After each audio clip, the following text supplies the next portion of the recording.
Dan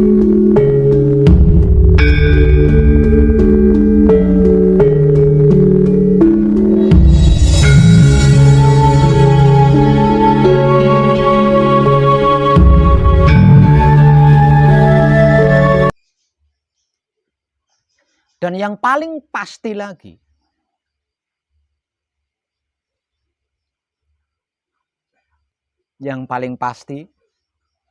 saya menyimpulkan bahwa kedatangan panjenengan ke sini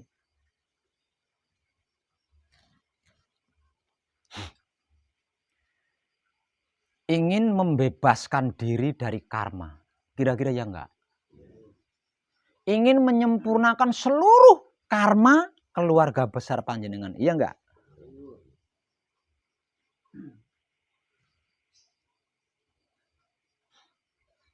Ingin menghapus seluruh penyakit. Iya enggak? Ingin menghapus seluruh kemiskinan dan penderitaan. Iya enggak? Ingin menghapus seluruh kejahatan. Ingin menghapus seluruh masalah. Bahkan ingin menghapus yang namanya kehancuran atau kematian. Kedatangan panjenengan ke sini, saya simpulkan seperti itu. Dan itu mahal. Mahal sekali. Karena hanya dapat dibeli dengan bertobat. Seberapapun banyaknya harta kekayaan panjenengan, setinggi apapun ilmu panjenengan, segagah, setampan, secantik, semudah apapun fisik panjenengan, tidak bisa membeli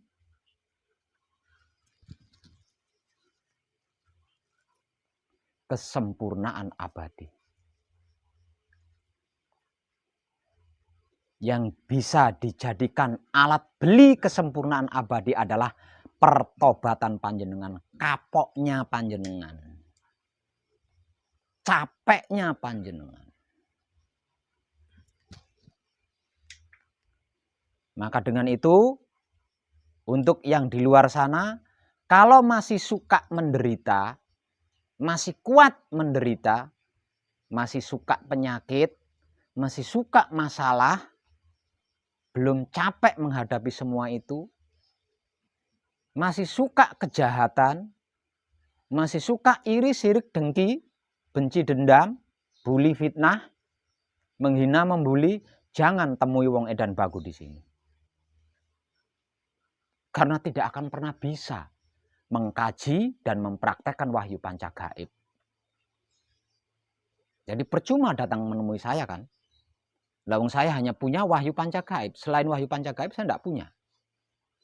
Mau ikut mengkaji wahyu panca gaib, namun tidak mau meninggalkan kebiasaan sirik, iri, dengki tadi, masih suka berbuat jahat, masih senang bermasalah, mana mungkin bisa? Tidak akan bisa.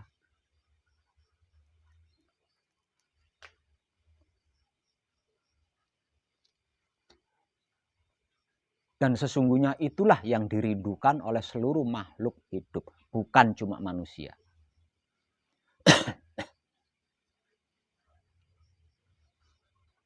Bentuk kerinduan seluruh makhluk hidup apa?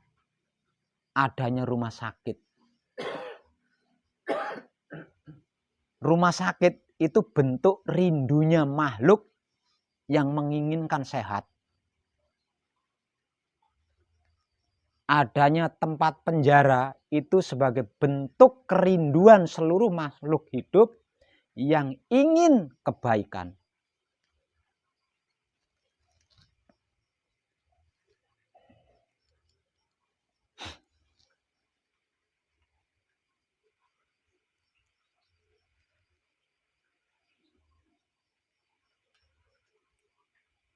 Bahkan kuburan, sesungguhnya itu bentuk kerinduan seluruh makhluk hidup yang menginginkan keabadian atau kelanggengan.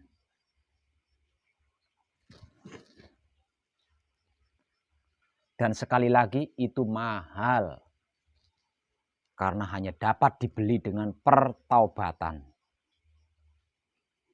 Belum mau bertobat, enggak bisa. Tidak bisa.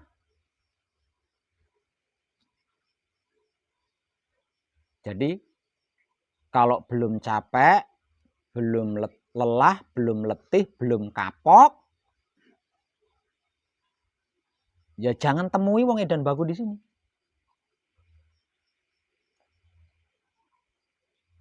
Karena datang ke sini pun percuma. Tidak akan bisa ikut belajar bersama saya di sini.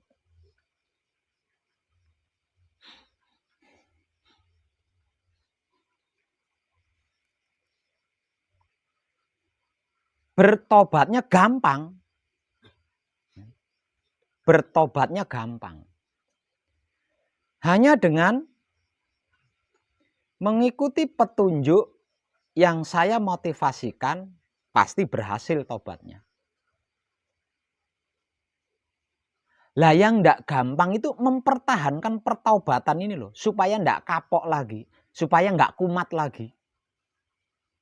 Yang enggak gampang itu mempertahankan tobatnya panjenengan ini tadi. Supaya tidak kumat lagi, supaya enggak kambuh lagi. Lah ini yang enggak gampang. Karena apa? Karena untuk mempertahankan pertobatan panjenengan dibutuhkan kesadaran pribadi panjenengan sendiri. Kesadaran tanpa dimotivasi. Kesadaran tanpa adanya inspirasi. Kesadaran diri pribadi yang sesungguhnya. Dimotivasi model apapun kalau kesadarannya masih belum benar-benar bertobat, tetap bisa kambuh.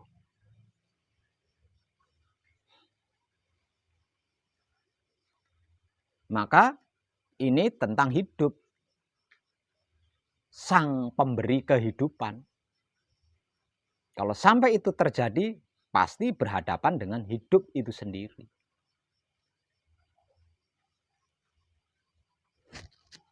Kesempurnaan abadi. Tapi resikonya, kalau sampai kambuh lagi, kalau sampai kumat lagi, resikonya ndak ada yang bisa nolong. Tidak ada satupun makhluk yang bisa menolong jika sampai kumat lagi, jika sampai kambuh lagi.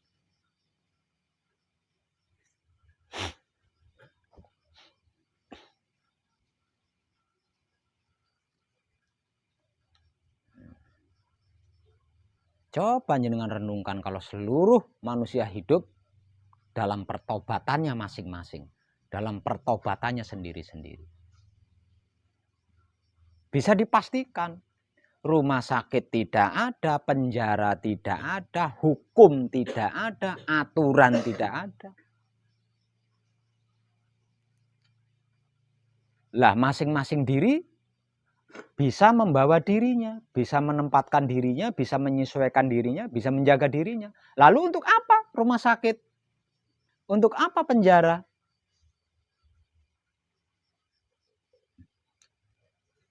Untuk apa hukum? Untuk apa aturan? Lawang masing-masing diri bisa membawa diri. Bisa menempatkan diri, bisa menyesuaikan diri, bisa menjaga diri.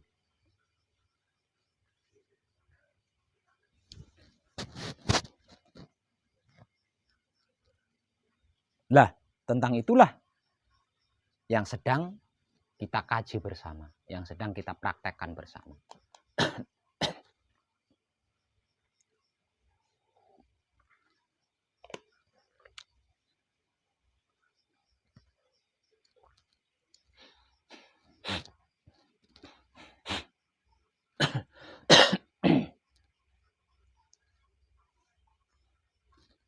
Dikarenakan wahyu pancagaib dan wahyu pancalaku adalah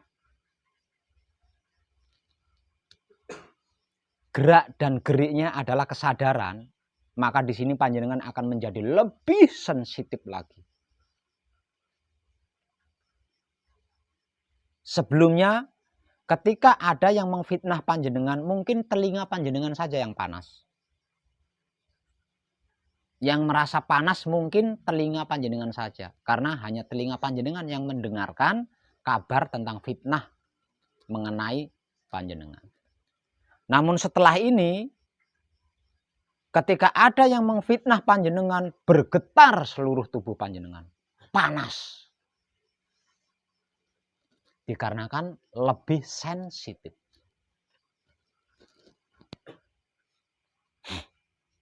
Itu risiko.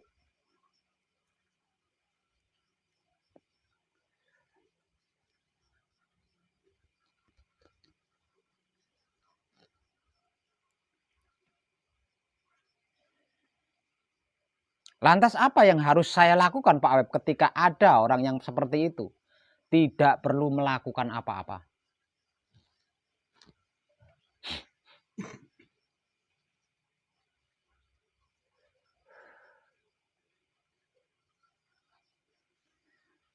Cintai. Kalau ada orang yang membenci kita, cintai orang yang membenci kita itu. Kalau ada orang yang menghina kita, kasihi orang yang menghina kita itu.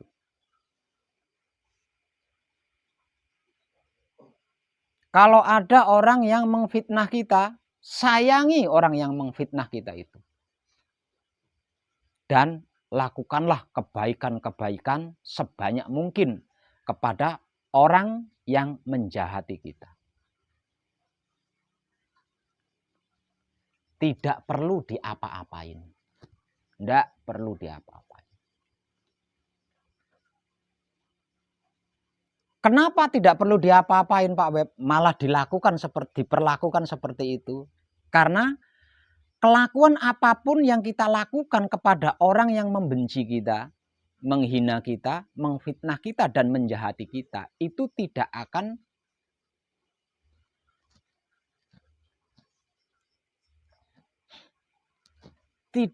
membunuh. Tidak akan membunuh orang yang membenci kita. Tidak akan membunuh orang yang menghina kita. Tidak akan membunuh orang yang mengfitnah kita. Tidak akan membunuh orang yang menjahati kita. Nah, kalau apa yang kita lakukan tidak membunuh dia, lalu untuk apa kita melakukan sesuatu? Biarkan saja. Nanti juga mati sendiri. Kira-kira gitu enggak? Nanti juga mati sendiri. Entah paginya, siangnya, malamnya kan mati sendiri. Karena apa? Karena tidak ada satupun makhluk yang bisa menghindari mati. Kalau tidak dalam sikon manunggal dengan hidupnya. Tidak ada satupun makhluk yang bisa menghindari mati. Tidak ada satupun makhluk yang bisa sembunyi dari kejaran malaikat pencabut maut. Tidak ada. Atau jatuh tempo seminggu lagi. Tidak ada. Tidak ada.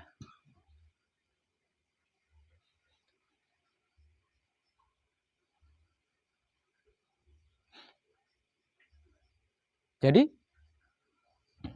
makhluk apapun, makhluk dari manapun, kalau tidak manunggal dengan hidupnya pasti mati. Kalau manunggal dengan hidupnya, tidak mungkin membenci sesama makhluk itu tidak mungkin. Menghina sesama makhluk itu tidak mungkin. Mengfitnah sesama makhluk itu tidak mungkin. Menjahati sesama makhluk itu tidak mungkin. Kalau masih membenci, masih menghina, masih mengfitnah, masih menjahati makhluk lain, berarti dia tidak manunggal dengan hidupnya. Lah, makhluk apapun dan dari manapun jika tidak manunggal dengan hidupnya, setiap detik itu didampingi malaikat pencabut maut.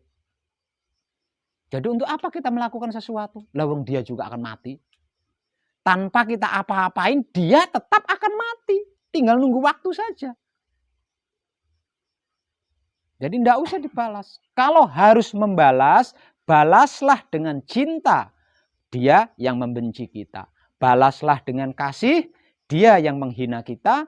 Balaslah dengan sayang dia yang memfitnah kita. Serta balaslah dengan kebaikan dia yang menjahati kita.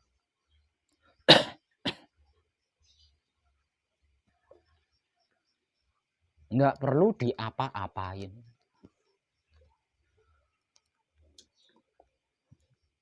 Karena tanpa kita apa-apain sekalipun dia akan mati.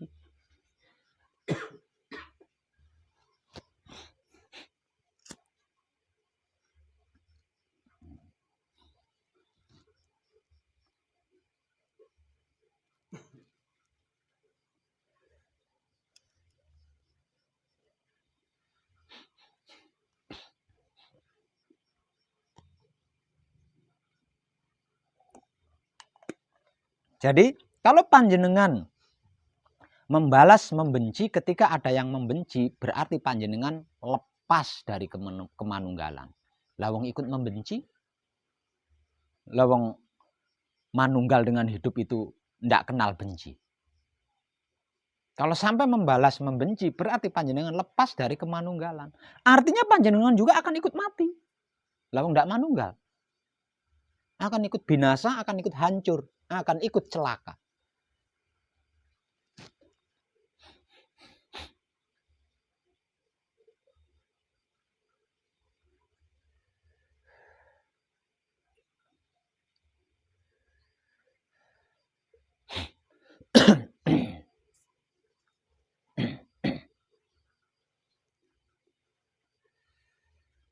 Terlebih lagi,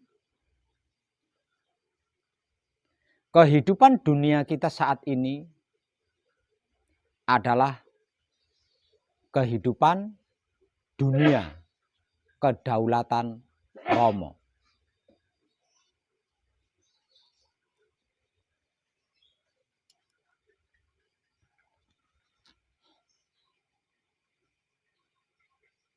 Kedaulatan Romo di mana di dalamnya hanya ada kebajikan, cinta, kasih sayang.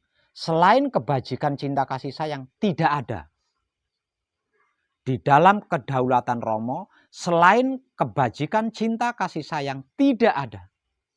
Dan kebajikan, cinta, kasih sayang ini hanya dapat dilakukan oleh orang-orang yang mengenal diri.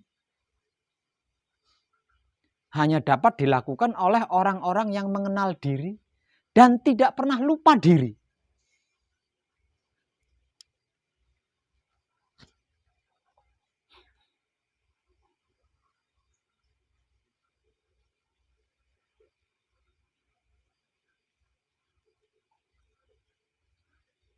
Dan di dalam kebajikan, cinta, kasih sayang hanya ada kesempurnaan abadi. Selain kesempurnaan abadi tidak ada. Artinya di sini kita bisa mengambil kesimpulan. Seiring berjalannya waktu di dalam kedaulatan Romo, yang bukan kebajikan, cinta, kasih sayang akan dimusnahkan.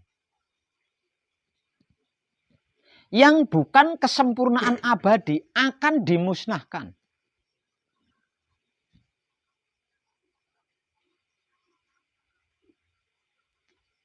Dikarenakan di dalam kedaulatan Romo hanya ada kesempurnaan abadi yang dilakukan oleh orang-orang yang berkelakuan kebajikan, cinta, kasih sayang.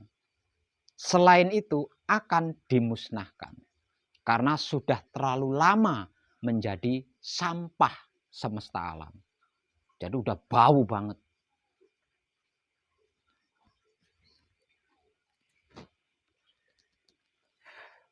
Kalau sampai pertobatan panjenengan kumat, kambuh, panjenengan akan ikut menjadi sampah yang akan dimusnahkan itu. Karena ini adalah zaman kedaulatan Romo.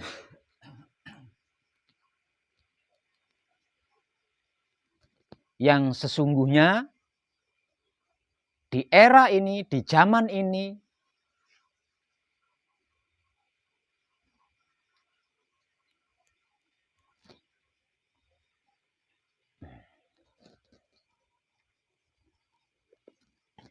bisa saya katakan pintu tobat itu sesungguhnya sudah ditutup.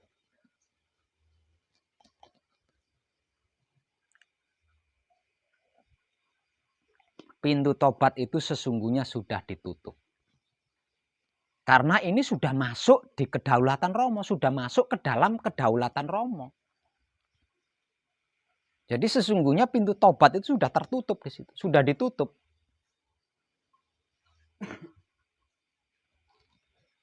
Namun dengan wahyu panca gaib masih bisa. Dengan wahyu panca gaib masih bisa. Selain dengan wahyu panca gaib tidak bisa Pak Web, tidak bisa. Buktinya apa? Buktinya panjenengan saksikan saja. Ada berapa banyak orang berbicara baik. Ada berapa banyak orang yang berbicara indah. Ada berapa banyak orang yang berbicara benar. Tidak bisa dihitung kan? Namun setelah berbicara baik, berbicara benar, dirinya tidak melakukan. Hanya berbicara doang. Nyuruh-nyuruh orang berbuat baik. Mengajak baik, menyuruh-nyuruh orang berbuat benar, ngajak benar. Tapi dirinya sendiri tidak melakukan. Bagaimana mungkin orang lain akan melakukan lah wong dirinya sendiri tidak melakukan. Itu sebagai tanda kalau pintu tobat sudah ditutup.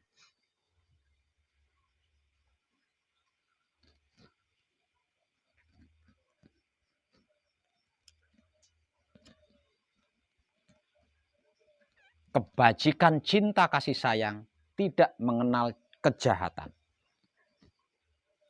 Tidak ada kejahatan dalam bentuk apapun di dalamnya. Betapapun kita berbicara benar, betapapun kita berbicara baik, kalau masih menggunjing sesama makhluk hidup, tidak bisa. Tidak bisa. Hanya omongannya saja itu.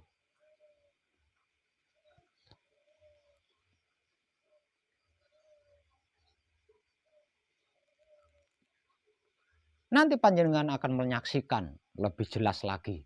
Setelah berhasil mencapai suci dan manunggal dengan suci, nanti panjenengan akan bisa menyaksikan semua itu lebih jelas lagi. Siapa yang cuma omongannya doang, tapi kelakuannya tidak sama. Siapa yang lain di mulut, lain di hati, terlihat jelas nanti. Terlihat jelas.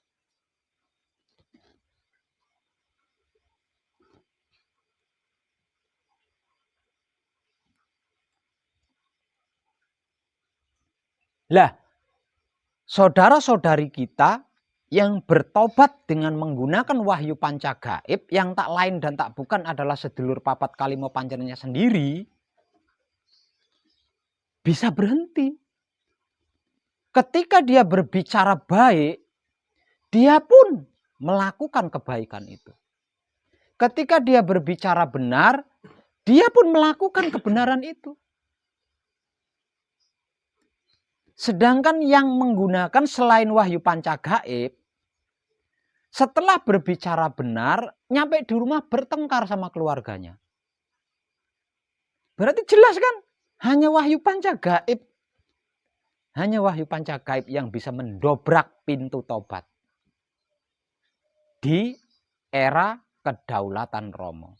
Selain wahyu panca gaib, selain sedulur papat kalimo pancernya kita sendiri, tidak ada yang mampu mendobrak pintu tobat yang sudah ditutup di era kedaulatan Romo ini. Itu terbukti. Lah wong saya menyaksikan sendiri. Seluruh para kadang saya yang sudah meninggalkan pesanggerahan ini, dia berbicara A, pasti kelakuannya A. Karena kalau tidak, dia akan diadili oleh hidupnya sendiri. Nah, karena dia berbicara A dan melakukan A, berarti kan taubatnya diterima. Karena taubatnya diterima, berarti kan wahyu panca gaib mampu mendobrak pintu taubat yang sudah ditutup kan? Ini fakta. Sedangkan selain wahyu panca gaib, berbicara benar, walaupun itu dibayar mahal ya, dibayar mahal untuk berbicara benar, setelahnya gunjing orang. setelahnya bertengkar di keluarganya. Artinya dia tidak melakukan apa yang dia ucapkan benar itu tadi. Bagaimana mungkin orang lain akan melakukan kebenaran yang dia katakan, lawang dia sendiri tidak melakukan kebenaran itu. Artinya apa yang dia gunakan tidak mampu mendobrak pintu tobat yang sudah ditutup.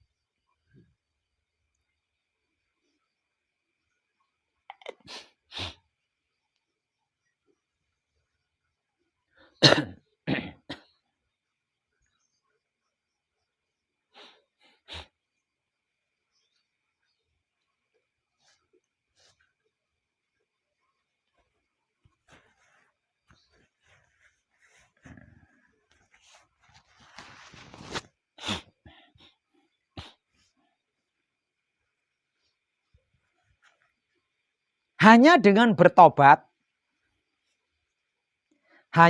bertobat, menggunakan wahyu panca gaib yang tak lain dan tak bukan adalah sedulur papat kalimo pancernya kita sendiri. Dalam hal apapun menjadi mudah, gampang, dan dekat. Dan yang paling pasti, nyata tersempurnakan. Bagaimana tidak saya katakan gampang, mudah, dan dekat, serta nyata tersempurnakan? Ketika berspiritual, cukup diam di dalam samadhi. Ketika bermasyarakat, cukup menikmati rasanya kelakuan yang kita lakukan. Gampang kan? Sederhana kan? Tidak perlu mencucurkan keringat.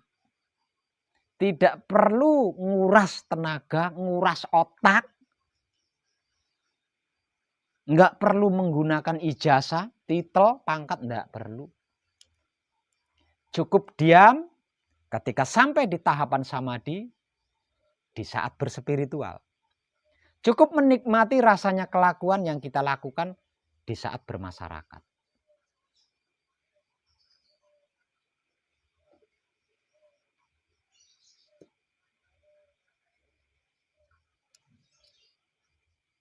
Dan apapun itu tersempurnakan. Kesempurnaannya menjadi langgeng dan abadi hingga 7 keturunan ke kanan, ke kiri, ke depan, ke belakang, ke atas, ke bawah.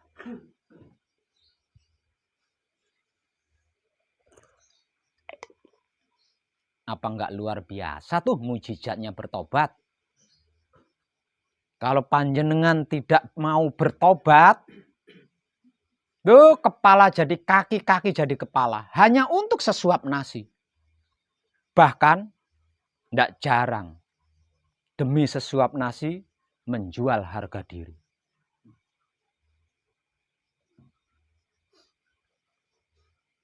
Pilih mana? Keputusan ada pada diri kita sendiri. Pilih tobat, semuanya menjadi mudah, gampang, dekat, dan tersempurnakan. Apa perlu jungkir walik?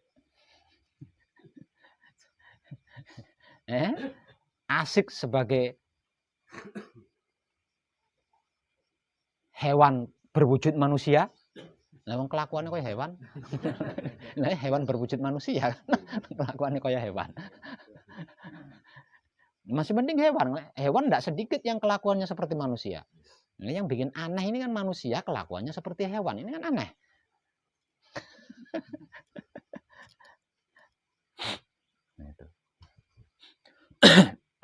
Itu loh sesungguhnya yang sedang kita kaji bersama, yang sedang kita praktekkan bersama. Dan semua itu dimulai dari diri kita masing-masing. Dimulai dari diri kita sendiri-sendiri. Yang seiring berjalannya waktu akan merambah atau menyebar luas.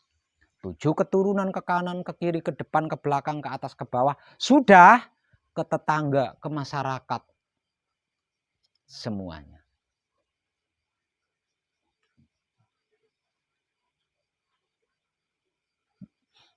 Karena memang untuk itulah manusia diciptakan di dunia ini. Bukan untuk selain itu. Makanya sekarang Romo berdaulat. Karena terlalu banyak makhluknya yang ingkar janji. Dari apa yang sudah diperjanjikan sebelum dilahirkan ke dunia.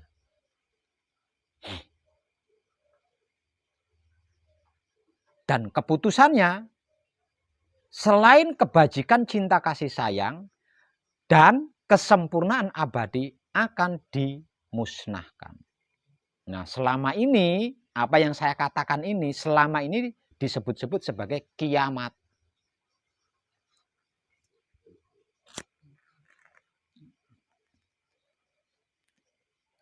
Dan saya mengatakannya bukan kiamat, tapi peralihan, peradaban.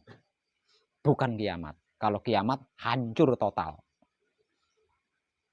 Peralihan, peradaban, kehidupan makhluk di bumi. Dikarenakan yang diizinkan ada hanya kebajikan cinta kasih sayang dan kesempurnaan abadi, selain itu dihancurkan.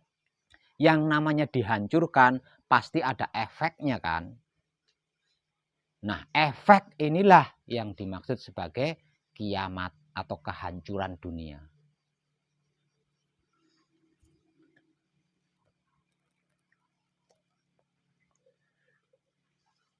Nah, selama ini kan seluruh orang-orang hebat kan meramalkan tentang ini. Ya enggak? Ada yang 2021 dan bla bla itu ya. Nah, kiamat, kiamat, kiamat. Semua orang resah. Tapi apa kata yang terjadi? Enggak jadi kan? Enggak jadi. Karena wahyu pancagaib mampu menahan kiamat itu untuk tidak terjadi. Kenapa wahyu pancagaib mampu menahan agar kiamat itu tidak terjadi? Karena yang namanya makhluk, yang namanya manusia hidup itu bernurani. Berhati nurani. Dan dia lahir ke dunia ini bukan dari batu. Artinya sejahat apapun pasti ada ingatnya. Ono ilinge. Nah, yang eling, yang ingat inilah yang mampu menyelamatkan alam semesta dari kehancuran yang disebut-sebut sebagai kiamat.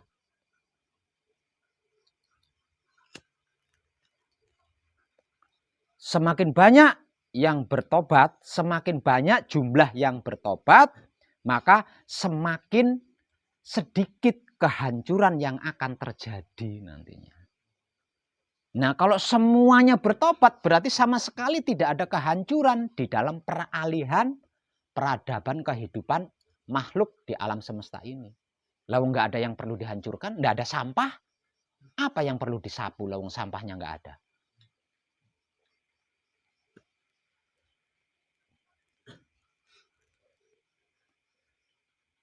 Makanya jangan takut.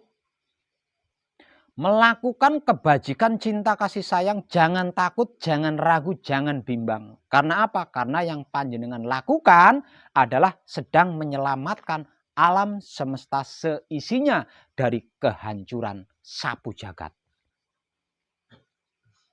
Dan saya rasa itu pahlawan yang sesungguhnya kan.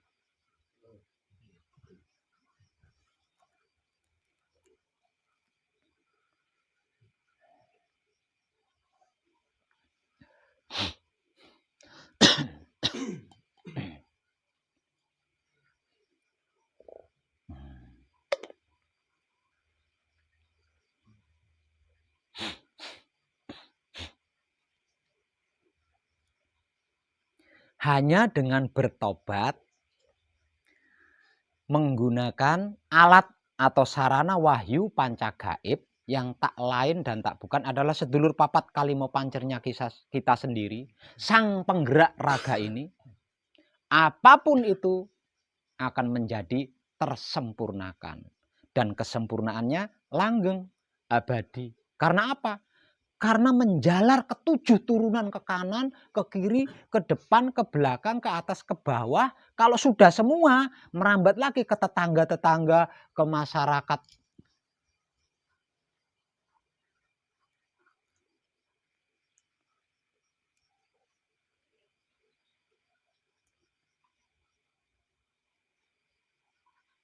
Cukup dengan diam. ketika sampai di tahap samadhi, di saat berspiritual, dan cukup menikmati rasanya kelakuan yang kita lakukan ketika bermasyarakat. Hanya dengan begitu. Tapi kalau belum mau bertobat, apalagi tidak mau bertobat, wis to. Kepalamu akan jadi kaki, kakimu akan menjadi kepala, ibaratnya hanya untuk sesuap nasi. Bahkan demi sesuap nasi bisa jual harga diri. Kalau belum capek di situ, belum lelah, belum letih di situ, silakan. Doa saya, semoga malaikat pencabut maut tidak segera melakukan.